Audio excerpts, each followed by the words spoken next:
And we're live. Hello, everyone. Welcome to Badass College Apps, where we talk about applying to college and then we stop and take a breath. So happy to have you all here. If anybody who's out there in live land, that's awesome. And anybody who's watching on recording, that's also awesome. So thanks so much for being with us today. I'm Carolyn, also known as Admissions Mom, and I'm here with my amazing guest, Ben Bousquet, Assistant Admissions Director at Vanderbilt. Did I get that right? You got it. Yeah. Okay. And Carly, who's our helper around here. And I'm so happy to have you both here. Ben, I'm going to let you take a minute and introduce yourself. And if kids want to get in touch with you, maybe tell them about how to do that too. Yeah, absolutely. Thank you for having me. And thanks, Carolyn and Carly, for doing this. So my name is Ben Bousquet, Assistant Director of Admissions at Vanderbilt. I've been at Vandy for the last 5 years. 2 of those was doing my master's degree there, studying higher education and enrollment management. So this whole idea of getting kids to college and hopefully getting them out the door in 4 years. Before that, I worked in admissions at University of Mary Washington, a public liberal arts college in Virginia. And before that, I attended LaSalle University, a small private liberal arts college in North Philadelphia. So this is my second time hanging out here on the live stream. I'm excited to do it and for us to bounce some ideas around. Thanks for having me. Oh, thank you so much for being here. And thanks so much for coming back after just a couple of weeks off. I really appreciate it, especially during reading season, because I know how busy you are.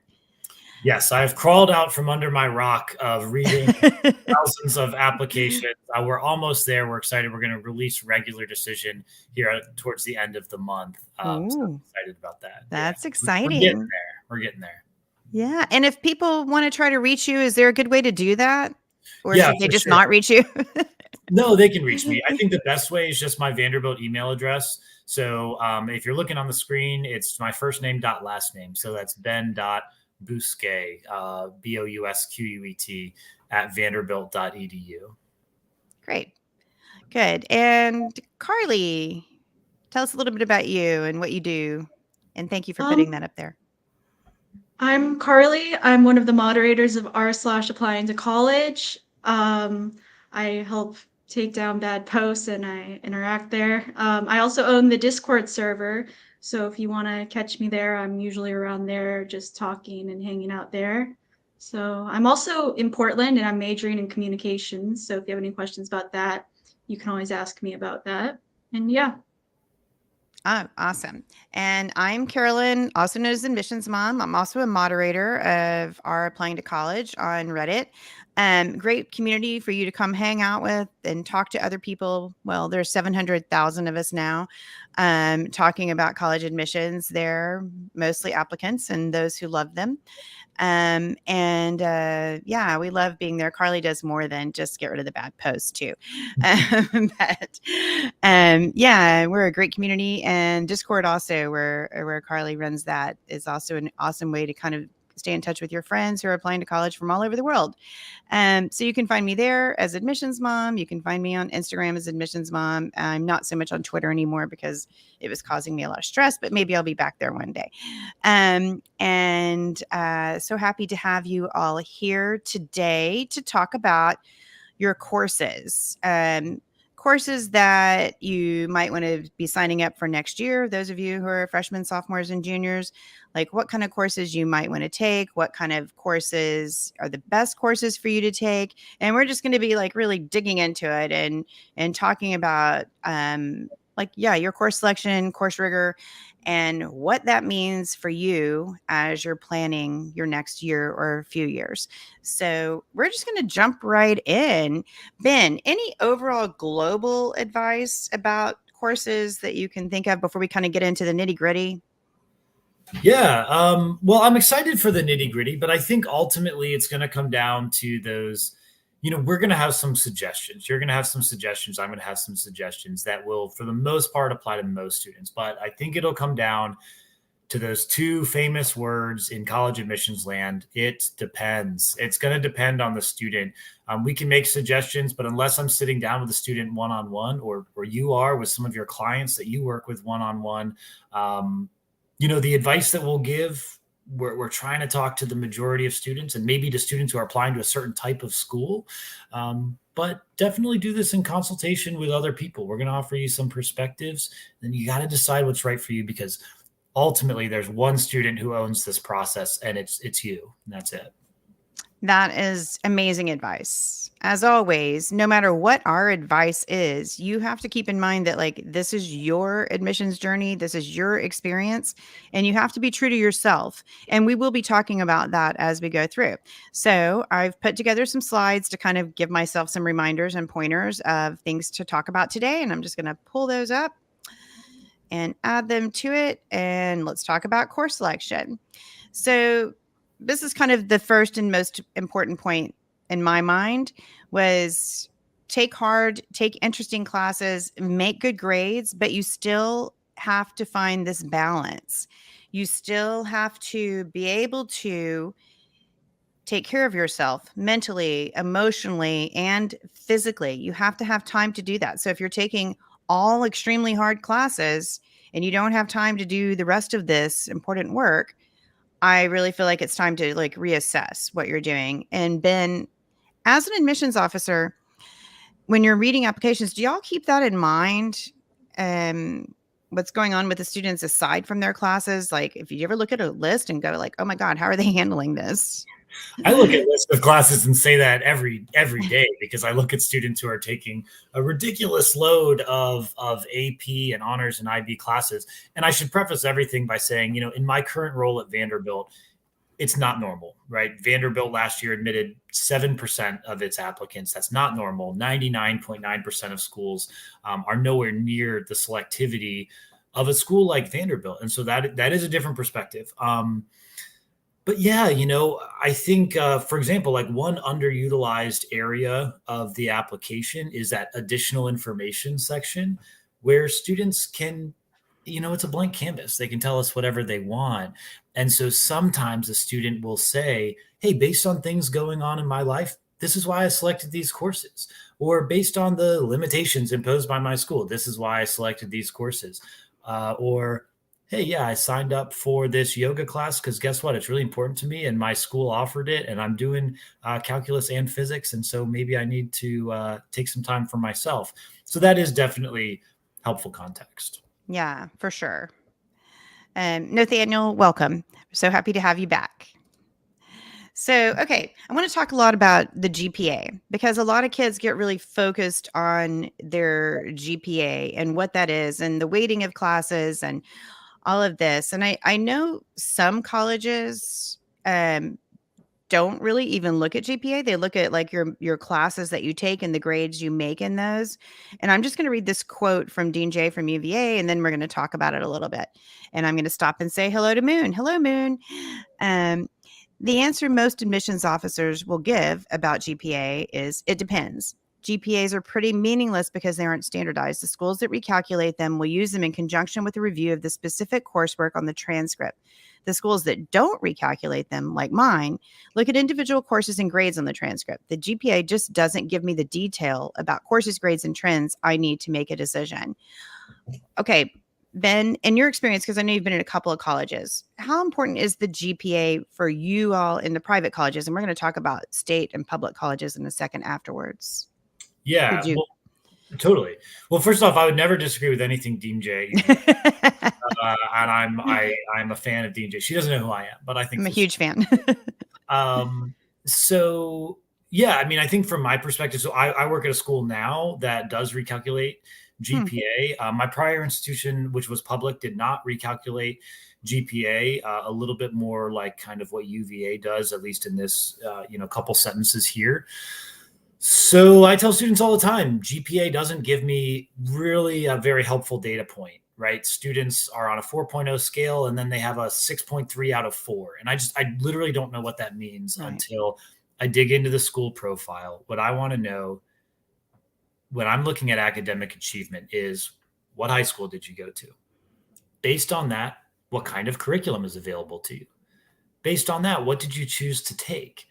And then how did you do in those classes? So if you're looking at who's going to be the the student with the most academic achievement. It's going to be that student that maximized their curriculum. They challenged themselves at every turn, and then they did really well in those classes. That'll look wildly different school to school. Right, right. And I think that it's important to remember that like most colleges, if they're not looking at your GPA and they're just like either recalculating or not, just looking at your classes, are only going to be looking at your academic classes. So that Yeah. C you got in PE probably isn't going to hurt you that much, right? Like I'm kind maybe of it is. curious as to why you got a C in PE, because you Okay. probably had to like that would. I'd rather you get a C in PE than calculus, but I'd really rather you not get a C At all. Okay. Yeah, because I mean, I'm just being honest, especially Yeah. from Vanderbilt's perspective, that would be, and not even from Vanderbilt's perspective, but from a highly selective school, a highly rejective college, I do think seeing anything like that would stand out on the transcript. At my prior institution, not nearly as highly selective, I think it could pass a lot more easily. Interesting. Interesting. Now, there are schools where your GPA is super important. There are a lot of state schools and even a lot of other schools where your GPA can get you a scholarship, and for some schools it can get you auto admit. So I'm not saying that GPA is never important, but I think for most of the highly rejective colleges, it's less important than your individual grades. And as Dean Jay says, it always is. It depends. All right, we have a couple of questions. I'm going to I'm going to push up here for us to talk about.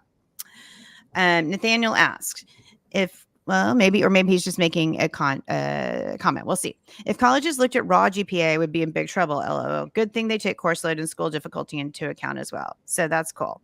Yeah. Yeah. So let's see. Okay. The next question is if SAT optional scores matter. Stephen, I don't understand. I think I get the question. Okay. I have a sense of where Stephen's going with that. Is it all right if we divert to that real quick? Yeah, for sure. To it. Okay, so not about GPA or course selection so much, but my sense of the question is, what does test optional mean, right? Some schools say that they're test optional. Does that matter? So what I would say to that, so students know many schools have recently gone test optional because of COVID. My advice, look at the school's website, get in touch with the admission office if needed, but look at their policies. If a school's test optional, they'll probably say one of two things. Either they'll say, we're test optional, not submitting a test score will not be held against you in our process. Feel free to submit or not. Or they might say, we're test optional, but if you can take a test, we really suggest that you do so. We prefer that students take a test. If you're not able to take it, then don't submit it. Regardless of what they say, my advice is to take the school at their word. That's really all that you can do in that scenario. So Stephen, I hope that helps answer your question. Schools like Vanderbilt, we're test optional, and I don't really care if you submit a score or not. It doesn't affect your application. But if you submit it, then it's part of your application, right? And so you would want to submit a score only if it's competitive to that school. Yeah, that's a great answer. And Stephen, just so you can know, I'm actually going to do a whole live stream on test optional, when to submit, when not to submit, how to figure it out. I don't have it scheduled yet, but it'll be within the next couple of months. So you might want to keep your eye on that if you're a junior and thinking about whether you want to apply with your test scores or not. Okay, so thanks for that question. Let me go back to hide it. Okay, cool. All right. So this is more, I think this is kind of just more what we've already been saying. But I just want to say this is an important thing. So for the most highly rejective colleges, you can have perfect grades every semester, every year, in every subject. And your odds of getting into those colleges is still going to be low. I know that because I see it on A2C all the time. I see it in my own private clients. So good grades is like the basis. Good grades in rigorous classes is like the basis of your application. The most important part of your application. Your application will fall over without it, is the way I think of it. But it's not all. You've got to have the rest, right? Okay, what do you think about what I just said, Ben? I totally agree. And I'll tell you two quick things. I think, one is, look, if you're applying, especially to a highly selective school, and you haven't taken a curriculum that is particularly demanding in the context of what your school offers, and you've gotten all A's, I will look at it and say, why did this student not challenge themselves more? Interesting. And that is a judgment passed down, yes. And is that fair in every case? No. But look, when you've got tens of thousands of applicants, the vast majority of them did take those really demanding classes. And so I absolutely would prefer to see that. And so I understand that's not taking into context every circumstance a student could have. And so I get that, but it's important. Rigor is super important. You have something to say. Yeah, I do. I have a question, and I know the typical answer, but I'm going to see if I can get you to not say it. It depends. Would you prefer to see a kid who has challenged themselves in more difficult classes, but with possibly some B's, than a kid who has straight A's? In the like less demanding class? Yeah. Do you know the answer that I'm going to say to that? I don't. I want to wait and see what you say. Okay. My answer to that is I want to see A's in the most demanding classes. Yes, that's the answer that I didn't want you to say. Right. But now that's the Vanderbilt answer. Right. That's the every college answer. But the problem is it's the right answer for highly rejected schools. Right. It just is, right? I mean, because it's so hard to gain admission to that tier of the most selective schools with B's or with not the most demanding curriculum. And that sucks. I'm not saying this is great news, like everyone rejoice. But that is just reflective of the reality. So the actual answer, the Ben answer, what I would tell a student is take the more demanding class. Unless you think that class is going to emotionally or physically harm you in some type of way, take that class, but don't take that class saying, I think I'm going to get a B in this class, because then you've just set your ceiling at a B and your B just became a C. Go into that class saying, I am going to absorb the knowledge of this class. I'm going to pay attention. I'm going to see what feels exciting and challenging about this. And I'm going to lean into that, and I'm going to do the best that I can. And I hope that leads you to an A, right? Or whatever. But that would be the mindset, that I wouldn't focus so much on the grade as what it is that you're learning. And I love the point you made about taking the courses while kind of staying sane and healthy. And I think something I would like to encourage kids to think about, and their parents, is the fear of failure. That I talk to kids a lot who don't want to take that more difficult class because they're afraid of a B. And I know that he just said that he wants to see only A's, but B's aren't going to like jump out and hurt you in reality. I mean, and I know that Ben just said he likes to see he likes to see all A's, but I can tell you that I've worked with a number of kids who've had a B on their transcript and gotten into some of the most highly, highly rejective colleges, and maybe even had more than one B. My daughter had a handful of them, in fact. And so I think it depends on the context of your school and the application, but also, like, don't be afraid of a B. Like, it's okay to go in wanting to make an A, but to know that, like, if you make a B, the world's not going to end. Like, the world's going to keep going. You're going to be fine, So a couple of questions. So did you have something you wanted to add? Yeah, I would like to just quickly. I want to say one thing is I got a bunch of B's in high school. I was more or less a B, if not a B minus kid. So this isn't me passing any personal judgment, but my job, I feel, is to be as honest as possible about what I see. And I know that's why you have me here. And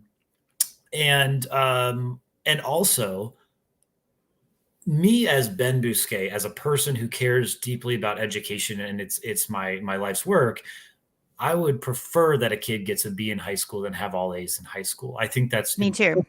And for the most, and I'm talking about the most, like the kids who are those really high achievers.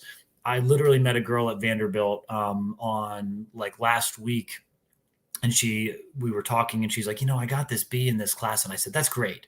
I'm glad you got that B, because you're not going to get all A's in college. Most likely you're going to get some B's. You're going to bomb a test. And so I'm glad that you've had that now. And I can tell you're being really thoughtful about it. So that's how I feel. Right.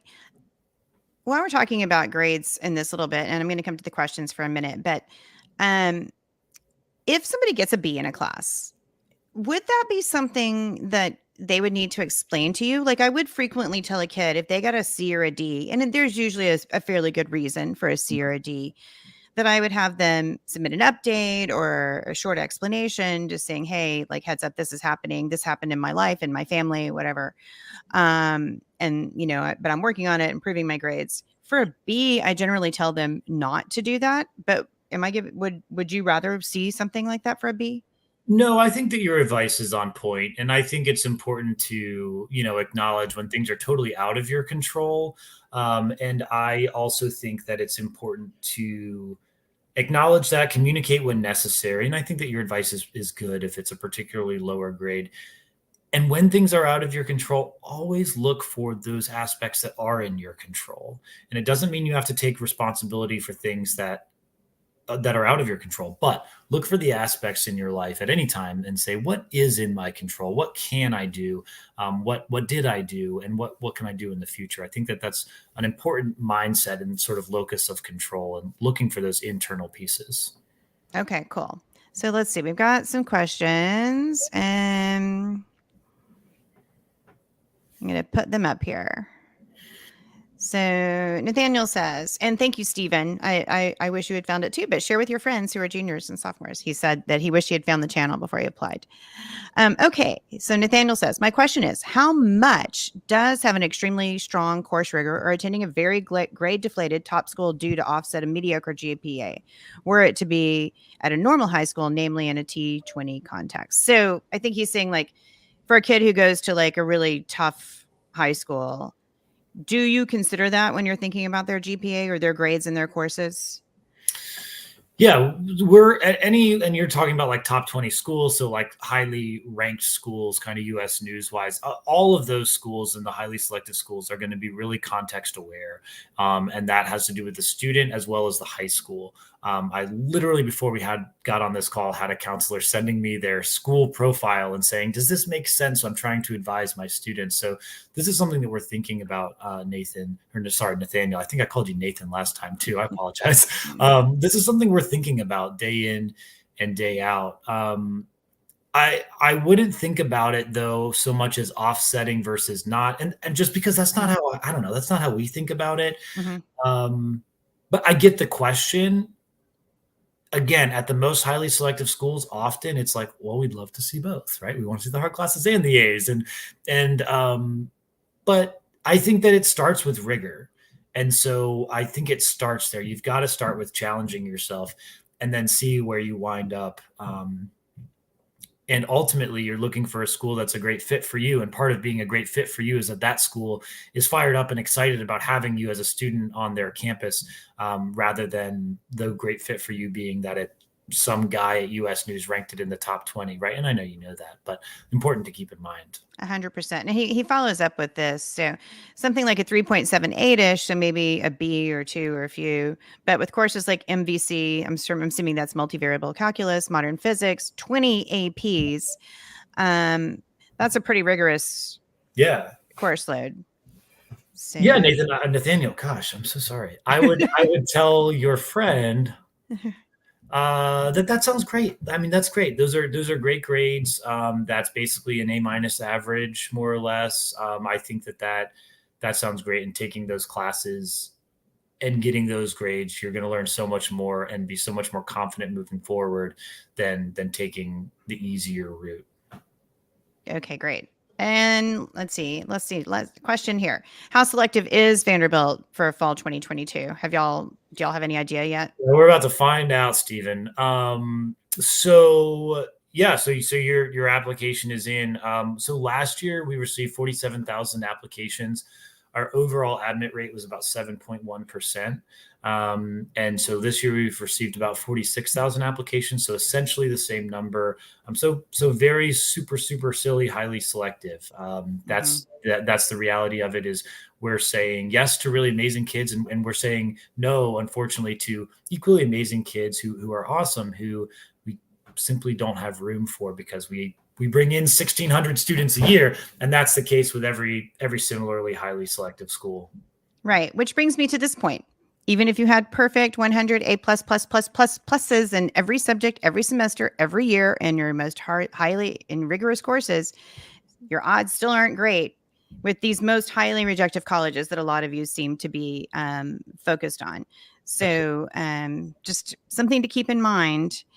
I think a lot of kids who come, especially if you come from a large public school or you're not in a city and you're the valedictorian of your class and you assume that that means that you're going to be able to get in wherever you want.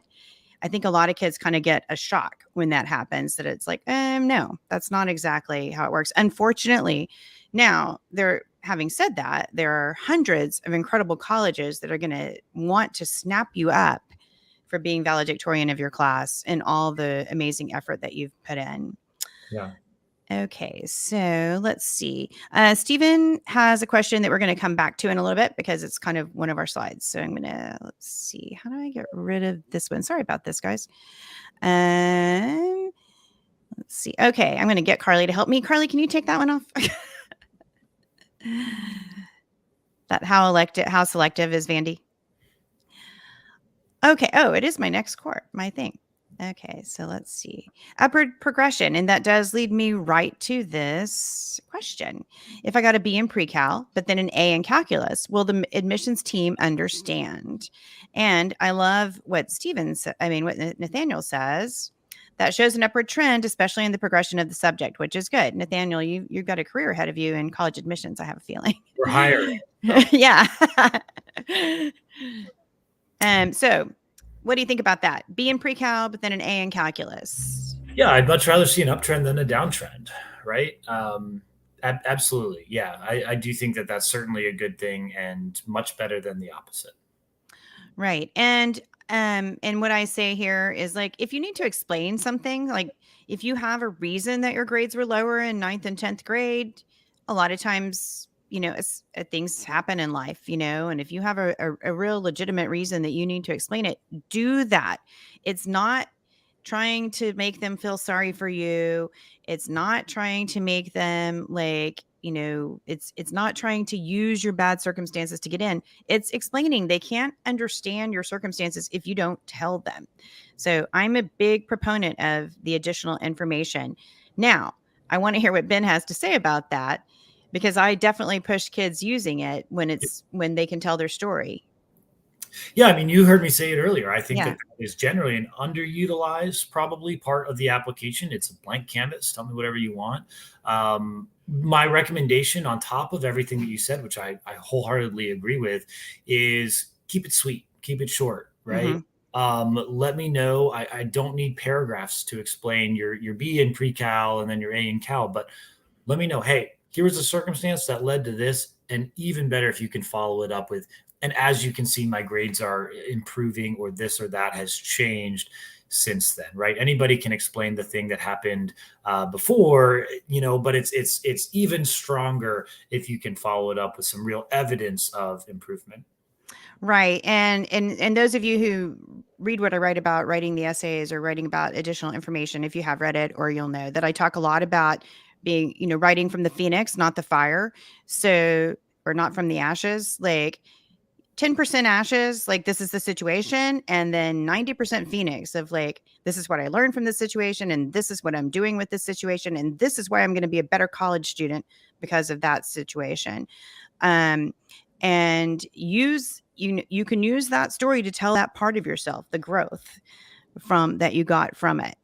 And then I just have this point here that I want to make. And regardless of whether your grades come or go, you're going to learn more from these bumps in your road than anything else. Like Ben was saying earlier, when the girl, was saying to him, oh no, I got a B. And then he was like, great, that's wonderful, because this is the time for you to have growth. This is the time for you to learn from mistakes. And let's say your grade wasn't because of anything happening in your family or anything like that. Let's say it was because of something within you personal, like you just got lazy for a semester. You can learn from that. That's a bump on the road. Take time to figure it out, figure out what you can learn from it, and then move forward. So, and also and this is also a point that Ben just made, but don't try to squish yourself into the little tiny boxes that schools like Vanderbilt are trying to squish you into. There are literally hundreds of colleges out there that want you just for the person that you are, the person that you bring to the application, whatever your grades are, whatever your course rigor is. So Totally. just kind of be aware of that. Absolutely. I don't know why. What you just said, Carolyn, just reminds me my former institution, University of Mary Washington. Some of the students would colloquially and lovingly refer to it as University of Many Weirdos. You would be walking to class and someone's like riding a unicycle I love that. just all like different types of people. And it has nothing to do with like how selective it is. I've got kids with all A's in the most demanding curriculum and kids with like a solid B, Mhm. solid B's and, an 1100 on the ACT. And guess what? Like they're in class together learning from each other because that's not actually how you measured the value of a person. Right.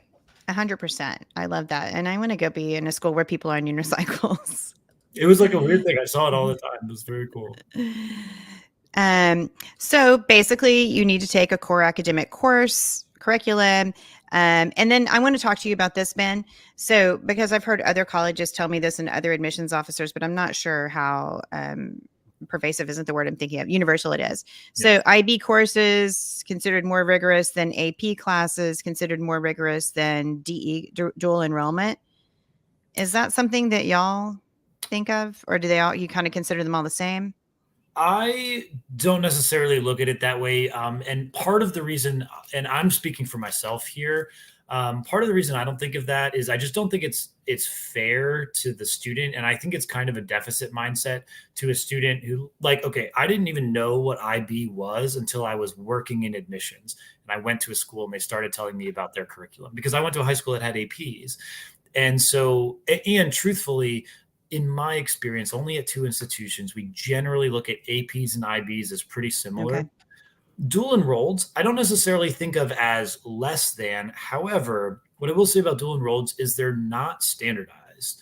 A dual enrolled at school A is different than a dual enrolled at school B. And so if you have the opportunity to take a class as AP or IB, I would encourage you to do that. And then dual enrolled can be a really great supplement to take additional classes that are offered at your high school in that format.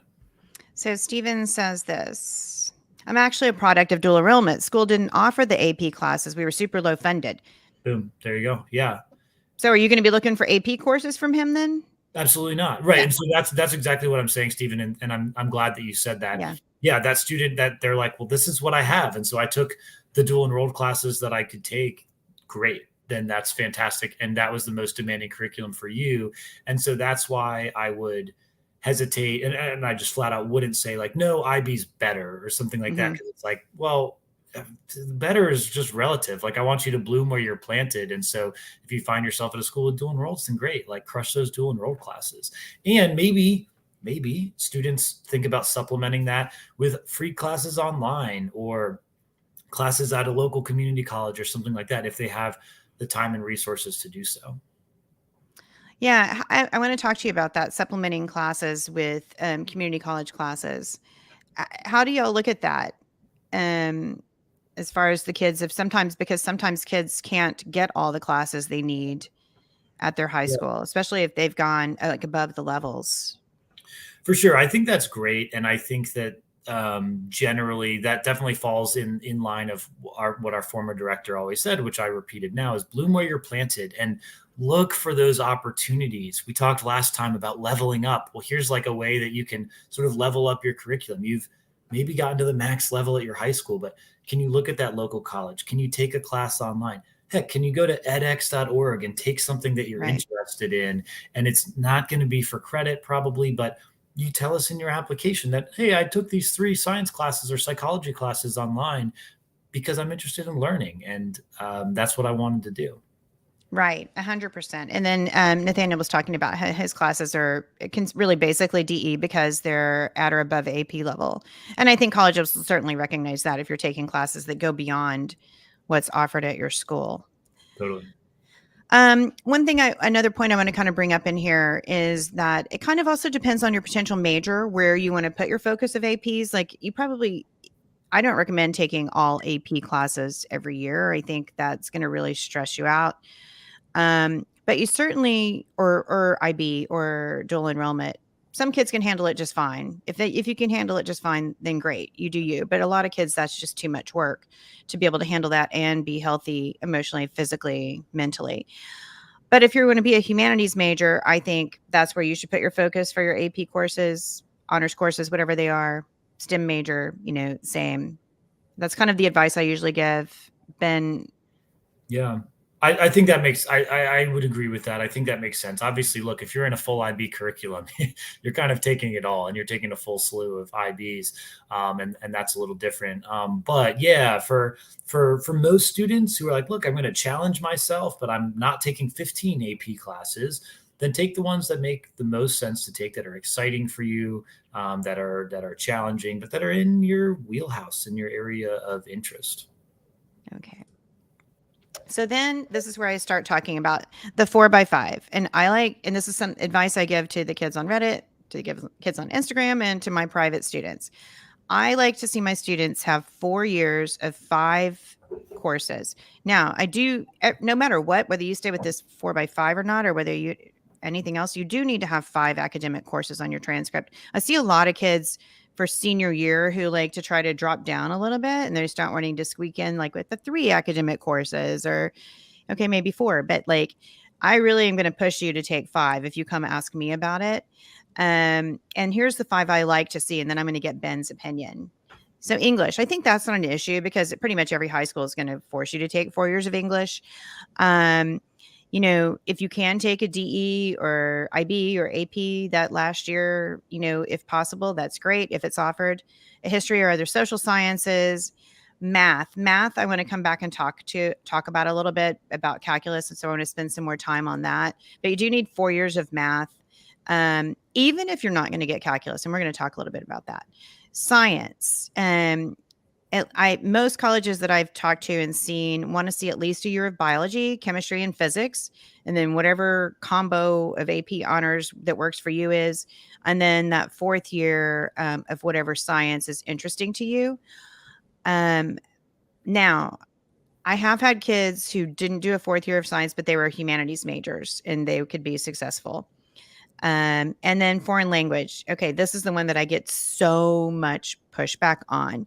The most highly selective colleges that I've seen, and the kids that I know that come from them, are taking 4 years of a foreign language. They get into them, especially for humanities majors. I don't think it's quite as important for you STEM majors, especially if you're doing other things that are really, STEMmy, computer science, crazy stuff. And I know you don't want to do it, but it is something that differentiates you. And I have in my post that'll be linked here somewhere, I have a whole format on where I took quotes. I didn't put them in the slide. I took quotes from college admissions officers on why they like to see that 4th year of language. And it's not about understanding the language. It's about brain development and what language learning does for your brain. You can go read it. It's like a long connected thoughts that I got from them. Another bit of information I'm going to share before I let Ben talk, and I'll be quiet, is that my kids went to a hoity-toity private prep school, where nearly all the kids took 4 years of a language. Many kids took 2. I'll tell you the example of my 3 kids. Anecdotal, I know, but it's the story, and it's what happened. So my oldest took Latin all 4 years. And then he took Greek his senior year. My middle took Latin all 4 years, Greek her senior year, French her sophomore, junior, senior year. And my youngest took Latin all 4 years, Greek his senior year, and Spanish his freshman, sophomore year. My kids are language kids. They didn't need to take all 3 of those languages, but I do think it helped boost their applications when they were applying to college. My kids did not have straight A's. I did not raise kids who were focused on grades. We're not grade focused in our family. We're focused on learning and loving of learning, but I don't care about grades. So it was not an issue in our family so they did not have straight A's, and they got into incredibly selective colleges. And I think their curriculum and the rigor that they had helped them. Okay, now, Ben, any thoughts about any of that? I do want to come back to math and talk about that, but I want to talk about foreign language for a minute and see what you think. Yeah, for language, I really like your thoughts on this, and I would encourage anyone out there to look at it. Maybe actually, can you let us know where would we find those quotes that you were talking about? Yes. So on this, Carly, it's going to be added right in the comment. So after every live stream, in the comments we connect like my blog post Oh, to nice. it, and in the blog post in the foreign language section I've connected a document that has just all those quotes. You got it, Ben, when I sent it to Cool. you. Yeah, yeah, yeah. um Right. it has all those quotes. I think But that's great. Yeah, I think that's great, and I would encourage anyone to look at that. Um, I'll say, I don't know that I feel quite as strongly, although I agree with everything you said. I think that, taking those languages, especially when your brain is still developing, is incredibly valuable. I took 4 years of German in high school. That was the only language that I took. And that absolutely was, I know, because I I later worked at one of the schools that I applied to and got into, that was like a little check plus. Cool, mhm. you got a fourth year of a language. So I see nothing wrong with that. I agree with everything that you've said. Um, I haven't been in a position to push students as much, and you talk to colleges more than I do. So I would go with your advice on this one, but I don't disagree with it. Yeah, and I mean, I guess what it's really important to me for kids who don't go to a school that had the kind of, my kids had stellar college counseling. Yeah. Um, and it started in ninth grade, and it was very much a part of the process. And it's important to me to share what other students are being told.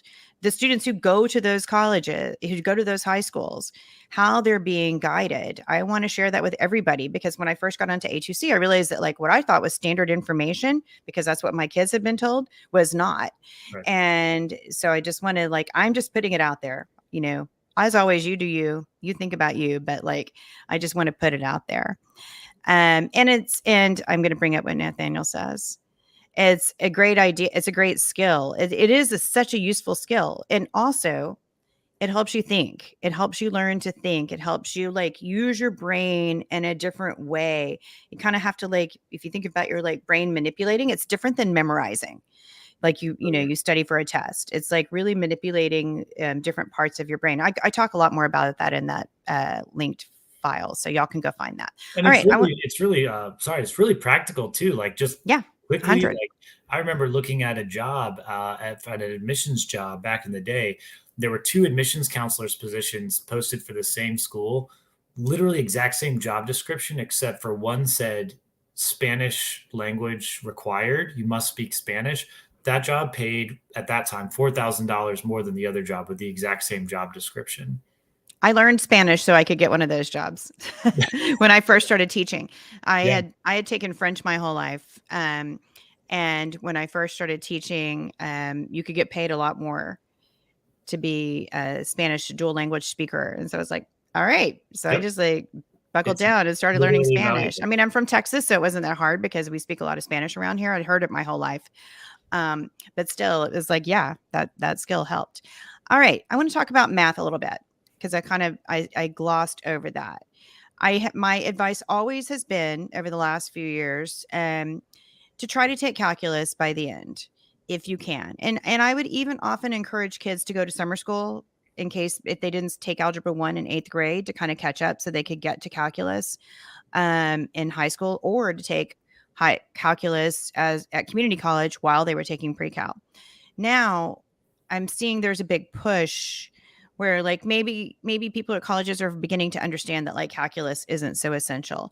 And again, we're talking about the most highly selective, highly rejective colleges here. Colleges that aren't highly, highly rejective, I think, are not going to always be expecting to see calculus. But I think highly rejective colleges have traditionally, right? Am I right? Yes. Okay. Yes. Traditionally, for sure. Is there any talk among you all as admissions officers, other than like the magazine articles and the things that we see in the Chronicle, about that? Personally, I haven't heard those exact conversations in my office. However, what I would say is I think that your advice on this slide is so good. Try to finish calculus by the end of senior year. especially if you're doing STEM or looking at highly selective schools, right? So everyone should try. And if you're doing one of those two things, then definitely you really should go to do that. Um, I think that statistics is more valuable if you're not doing STEM. I think it's valuable. I know it's valuable for STEM as well, but like I was a psychology major Right. and I had to take 2 statistics courses and then 2 applied research courses after that, where we used statistics that we learned in those 2 classes. Then I did my master's degree in education, and I had to take 2 statistics courses, 2 data Mhm. courses, and use that applied. So I'm glad that I focused on that rather than calculus for me. So I think that this is very good advice, and I would follow it. I wish that I had taken statistics. I was a math nerd in high school. I was just a nerd basically, but I started college as a math major and so had placed out of a bunch of calculus classes. So I actually started in classes that were too hard for me because of placing out wasn't the best thing for me. Um, but I've never taken a statistics course, and I think it would be so beneficial to kind of my understanding of like math and like when I read documents and kind of like being able to grasp what's happening. And I love sociology and psychology and all things education are interesting to me, and I think a statistics class would have really helped me. I don't think I've ever used calculus in No. my life. Again, it's brain development. It's learning to think, learning to process. It's kind of like another language in a lot of ways. So I get the benefits there. But I think statistics could have been equally beneficial for me, especially as an English major, later education person. Yeah. Let me ask you a question then. Sure. I'm just sort of thinking out loud on this. Let's say I'm a kid with great grades and I want to go to some highly selective school, and I really want to be a sociology major or psychology major. And I'm coming to you. I've taken pre-cal, but I'm going into my junior year, or maybe I've taken, let's stick with that. And I say, look, I'm not going to take calculus in college. I really want to take statistics. Would you advise A, like that sounds okay, given what you definitely want to do? And then B, in your view, should I write in that additional information section one sentence saying like, hey, I could have taken calculus, but I really want to be a psychology major. As you can see, I'm really geared towards psychology. And I know that psychology majors have to take statistics, so therefore I took it. I'm wondering if that makes sense, or is that just crazy? No, that's not crazy at all. I mean, I think what I would tell that kid if they truly were focused on getting into the most highly rejective colleges, do both. Yeah, totally. Take calculus and statistics. If they're like dead set against calculus and at some point I often say to kids, you have to make a decision. Do you Yeah, want to really go for these most highly rejective colleges, take calculus and hate it and push your way through? Or do you want to take statistics, learn a lot, love it, enjoy it, and find colleges that are going to like want to grab onto you for who you are? And I think at some point that's a personal choice kids have to make. And I can't make that for them. I just right. put out information. I do think that like if a kid made the decision to not take calculus, take statistics, and still apply to highly selective colleges, highly rejective colleges, I love your idea of like just saying this is why. Now Yeah. you do realize that you're starting to sound like me because I asked you a question and said, "Oh, do both." I would that would be my advice. It's good advice. Yeah. Yeah, is to do Cool. both. But, I'd feel bad. But that would be like I think applying to highly rejective colleges is a choice that you're Totally. making. You don't have to do it. No, You yeah, know, that's a really good there's point. no rule that you No, have to. and I think it's a choice, and if you're going to make the choice, make it consciously and own the choice. Yeah. Make it consciously, make it educated, learning as much as you possibly can. Hopefully when you're in 9th or 10th grade, so you have time to kind of work up to it. But, even those who are coming to us as seniors, I think they can still learn a lot. All Totally. right. So let's see. What did I talk about here? Reducing stress. We've talked about that a lot. I think this is just kind of a sum up. Take the most rigorous course load you can comfortably handle, but that doesn't mean overload. Oh, I want to ask you this. I've heard other college admissions officers say that they're looking for between 7 to 9 AP classes, IB, DE. I've heard others say like a percentage of like that's offered at their high school, like 3/4 or 2/3. Have you ever heard anything like that, or are I've y'all never thought of it that way, and it's never been prescribed to me that way okay? because I just don't think that that brings in enough nuance of the thousands and thousands of high schools that exist. I think about it the way I said earlier, right? Where do you go? What curriculum is offered? What classes did you take? And how did you do? There are some schools for which if you take 7 or 8 AP classes, that's not the most demanding curriculum because the Right. other kids in your class applying to highly selective schools took 13, 14, or 15. And if you have, I mean, 7 APs is really challenging. Yeah. But yeah, I mean, if there's others who take literally 2 times as many, then that person has a more demanding curriculum. At what point, though, do you say, okay, this is the most demanding curriculum? The most demanding curriculum can't be that like the kid took every AP offered, right? Like, Right. No, it's all, but that's why I say it's all within the context of it's what's possible, it's what's offered, but what would fit into a schedule, right? Um, and again, the Vanderbilts of the world are not normal, so yeah, no, I understand that. I'm just reflecting back on my daughter and back in high school took. I mean, she for sure took the most demanding curriculum in her high school, but that was like crazy. I mean, my other two kids didn't come near that. right. Um, what she did, and it wasn't recommended what she did in her high school. Hmm. Um, she did it because of her personal choice and it was what she felt like she needed for herself. But she took all APs every year and, 3 levels ahead in math and foreign language. And my other kids did not do that. And they still had amazing, highly rejective college decisions. So it's like, at what point do you consider like it's all like the same as far as like rigor? I think I hear what you're saying. I think the only issue is your kids applied to college at a different time. Yeah, that's true. And, if they had applied to Vandy at that time, which at least one of them did, Right. the admit rate wasn't 7%. It was Oh, probably no, he wouldn't have gotten in. right. He It's wouldn't get in now. probably 35.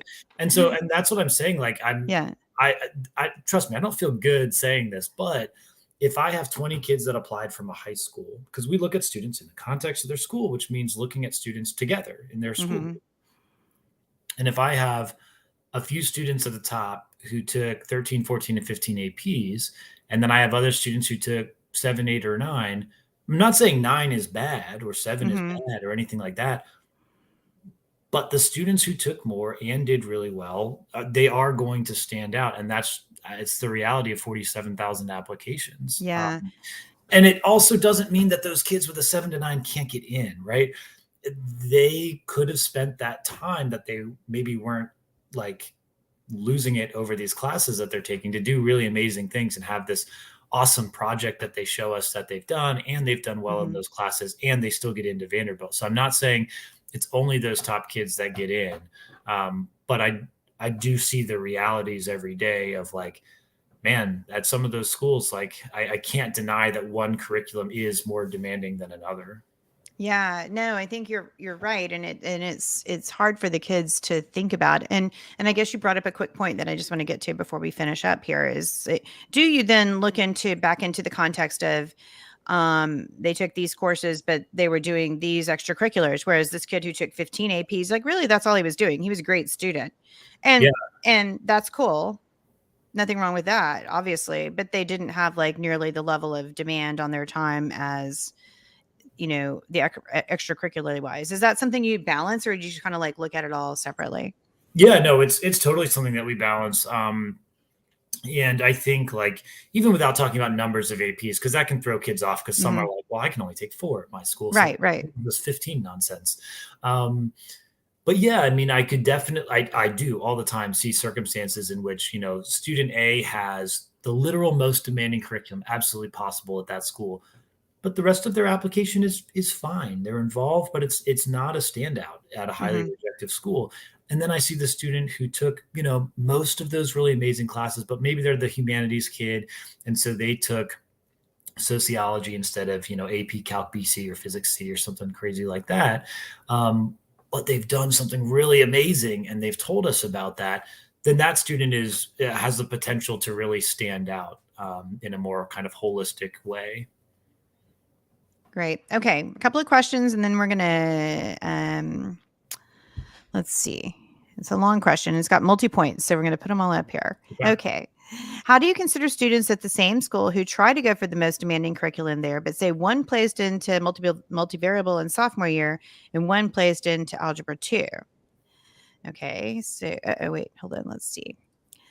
They both continued along while taking the next course in their progression, but the first kid ends up taking through real analysis, while the other then goes through multivariable calculus.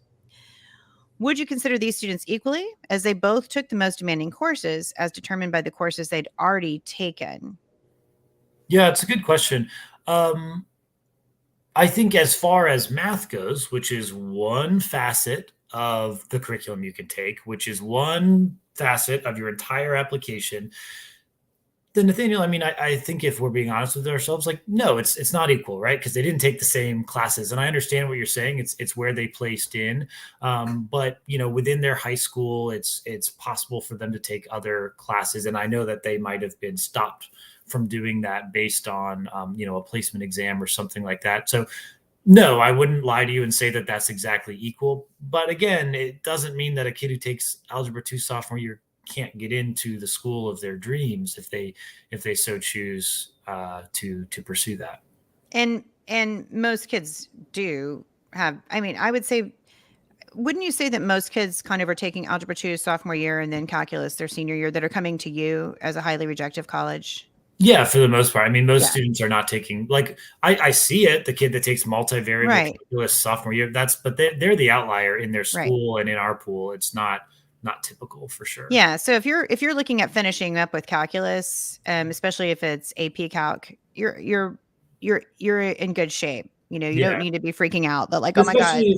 And especially if you get to Calc BC, and again, that might be that summer school that you talk about. If you're applying to a math major or engineering or something, you're going to want to get to that BC, especially for a highly selective school. Yes, 100%. Okay, so I think we are finished with our slides, so I'm going to stop sharing those. And Nathaniel, thank you for all your thoughtful questions. You're so great about that, and I really appreciate it. I'm going to have you on as a guest sometime so that you can ask your questions in person. Let's see. He just says he's asking because his school has a lot of these outliers, so it's worrying getting compared to them. And I can imagine that would be the case if you're in a school full of a bunch of kids who are, I'll just put his question up here so you can see it. School is full of all those outliers. It's worrying getting compared to them. And especially since you just said, like, yeah, we compare you in the context of your school. So are they competing with each other in their own high school?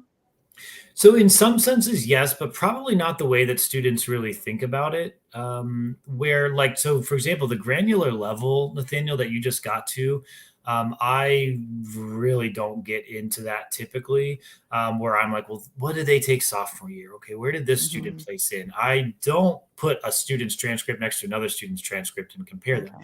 What I do is take a higher level look and say, at any school, like, okay, here's the students that applied from this school, because it's important that we look at you in the context of your school. And here's what students at this school typically do that are competitive at my college.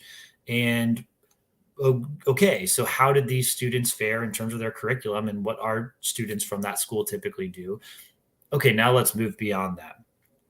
What kind of personal qualities does the student have? What kind of leadership or extracurriculars are they engaged with? Those things are incredibly important as well. So it never comes down to any one aspect of this process. Yeah, I think that's probably the answer, kind of like one answer for pretty much any question to about college admissions is it depends. And I think the other one is it never comes down to one aspect. No, yeah, there's just so many. It's like an art. I mean, and I think the kids want to break it down into a science. But I think unless colleges have auto admit, and if they do holistic admissions, it is like such an art. And you guys spend a lot of time learning the art of how to do it. Yeah, absolutely. Okay, so thank you so much, Ben. and Nathaniel says thanks.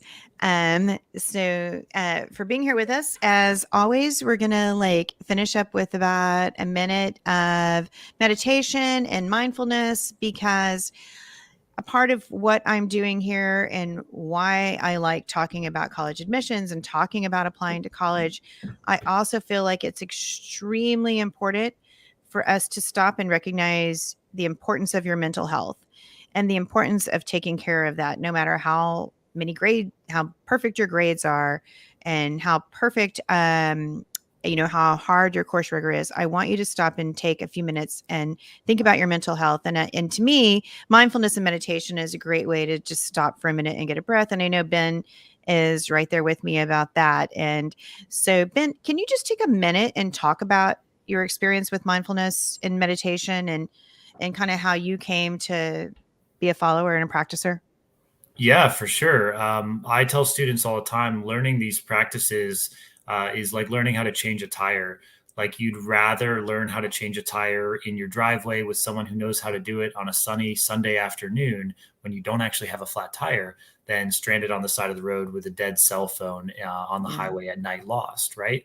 So I learned meditation as a coping strategy, as a well-being practice, sort of in a mental space that was the equivalent of being lost on the side of the highway at night. Me I too, by the was, way. yeah, I was 22, 23 and experienced really serious anxiety for the first time. I had a cancer diagnosis a little bit after that. And so it was a very tough time in my life. I heard Andy Puttycombe, who's the creator of the Headspace app, on Yeah. NPR's Here and Now. And I literally said, okay, this is what I do. I meditate now. And I took it from there. There's so many great apps and free resources like Headspace. Insight Timer is a great one that has a lot of free resources. And I took a meditation class, and then I ended up teaching meditation at Vanderbilt, which is part of what brought me here, between meditation and admissions. And so funny that we would find each other somehow living in this cross section of mindfulness and admissions. I don't know anyone else that's quite in that niche the way that I think you are, and the way that I think about it too. Yeah, no, I'm so glad that we found each other. It's been great. So, would you mind taking a minute to kind of guide us through? And I'm going to ask Carly to come on and be with us if she wants to. Great. Thanks, Carly. So, Ben, would you mind just taking Yeah, a minute and guiding us through a little practice? That would be awesome. absolutely. So one thing that I like to do anytime that I'm in this type of situation is I want students to be able to leave with like one thing that they can stick in their pocket and take with them. So we can all close our eyes, and I hope to give you one thing that you can learn. So take a moment to just feel the sensation of the body sitting, paying attention to the feet on the ground, your body in the chair, going ahead and taking a deep breath in through the nose and out through the mouth. And as you take a couple more deep breaths, let the out breath be a little bit longer than the in breath. And the thing that I think we can learn today is that your heart rate slows down a little bit when you breathe out. So when you're breathing in, it's a little faster. When you're breathing out, it's a little slower. And I think we all know that a faster heart rate is associated with more stress or fear, and a slower heart rate lets our body know it's time to rest and relax. So you can actually reverse engineer this idea of what's called heart rate variability by doing exactly what we're doing right now. When you intentionally allow out breaths to last longer than in breaths, your heart rate slows down. When your heart rate slows down, it tells your brain this is time for rest and relaxation. There's no proverbial, tiger out there to get you in this kind of caveman brain that we have. So this is why deep breaths, and especially elongated out breaths, can be helpful. So with that, let's each just take a couple more breaths here. Really kind of feeling on that out breath, the body relaxing a bit, releasing that extra tension in your shoulders and your jaw and your neck. And with the next out breath, allow your eyes to open back up and just notice how you feel.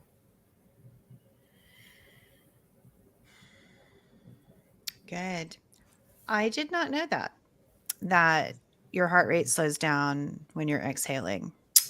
Yeah, looking Never. into heart rate variability is an interesting thing and something I learned in it's called biofeedback practice Wow. that I did. Yeah, it's cool stuff. So yeah, you do some that's why like in that like the 4-7-8 breathing that I think Mm-hmm. that's literally why you breathe out for longer is it slows your heart rate down. Interesting. Yeah, I never knew that. That was great. That's good. That's going to help me in the middle of the night when I'm awake and my Yeah, head's spinning. totally. Yeah, that's really helpful. Well, Ben, thank you so much for being here with us. Can't wait to have you back sometime and talk more about college admissions. And thank you all for joining us here on Badass College Apps, where we talk about applying to college. And Carly, help me out, please. We stop and we take a breath. Thank you so much, Carly. And thank you all for being here. And next week, by the way, we're going to be talking about waitlist and writing your letter of continued interest if you are waitlisted, and what does being on a waitlist mean. And I have a very special guest, Marcela De Laurentiis, who is, for those of you on Are Applying to College, who you know as November with 2 R's at the end. So excited to have her there here with us to talk about that. And thank you all, and see you next week. Bye-bye. Thanks. Take care.